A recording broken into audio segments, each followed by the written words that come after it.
Vishnuvardhan sir ಇದು ಹೇಳಬೇಕು ಅಂದರೆ ಅವರೊಬ್ಬ ಬಹುದೊಡ್ಡ ಕಲಾವಿದರು.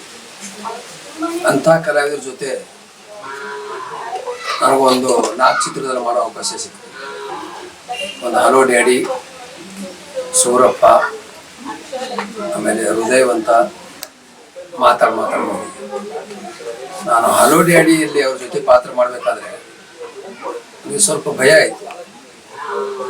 ವಿಷ್ಣುವರ್ಧನ್ ಸರ್ ಜೊತೆ ಹೇಗೆ ಪಾತ್ರ ಮಾಡೋದು, ಏನಾದ್ರು ಒಂಚೂರು ಹೆಚ್ಚು ಕಡಿಮೆ ಆದರೆ ಹೇಗಪ್ಪ ಅಂತೇಳಿ ಒಂಚೂರು ನನ್ನ ಮನಸ್ಸಲ್ಲಿ ಒಂಚೂರು ಕಳವಳ ಇತ್ತು. ಇದ್ದಾಗ ಅದಕ್ಕೆ ಮುಂಚೆ ಅವರು ವಿಷ್ಣುವರ್ಧನ್ ಸರ್ ಏನು ಮಾಡಿದ್ರೆ, ಬೆಳಗ್ಗೆನೇ ಬೇಗ ಒಂದು 8-8:30 ಬಂದು ಒಳಗಡೆ ಬಂದು ಕೂತಿದ್ದಾರೆ.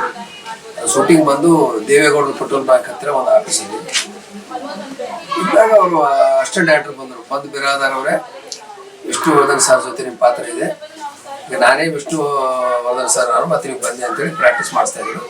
ಸರ್ ನಾನು ಮಾಡಿದೆ. ಮಾಡುವಾಗ ಅವರು ಅಸಿಸ್ಟೆಂಟ್ ಡೈರೆಕ್ಟರ್ ಏನೋ ಹಾಗಲ್ಲ ಈಗ ಅಂತ ಹೇಳ್ತಾಯಿದ್ರು. ಅವಾಗ ಅವರು ಒಳಗಿಂದ ಎದ್ದು ಬಂದು,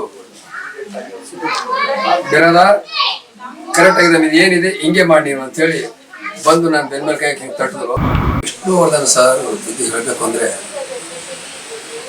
ಅವರೊಬ್ಬ ಬಹುದೊಡ್ಡ ಕಲಾವಿದರು. ಅಂಥ ಕಲಾವಿದರ ಜೊತೆ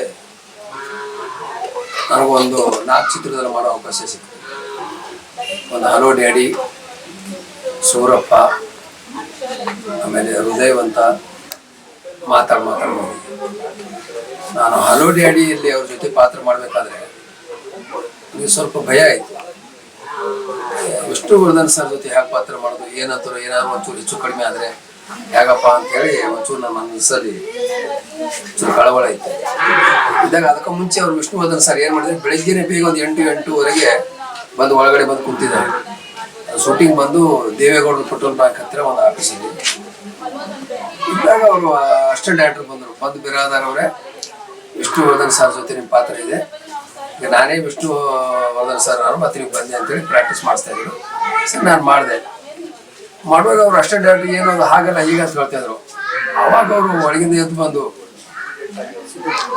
ಬಿರಾದಾರ್ ಕರೆಕ್ಟ್ ಆಗಿದೆ, ಇದು ಏನಿದೆ ಹಿಂಗೆ ಮಾಡಿ ನೀವು ಅಂತೇಳಿ ಬಂದು ನಾನು ಬೆನ್ಮೇಲೆ ಕೈ ಹಿಂಗೆ ತಟ್ಟಿದ್ರು.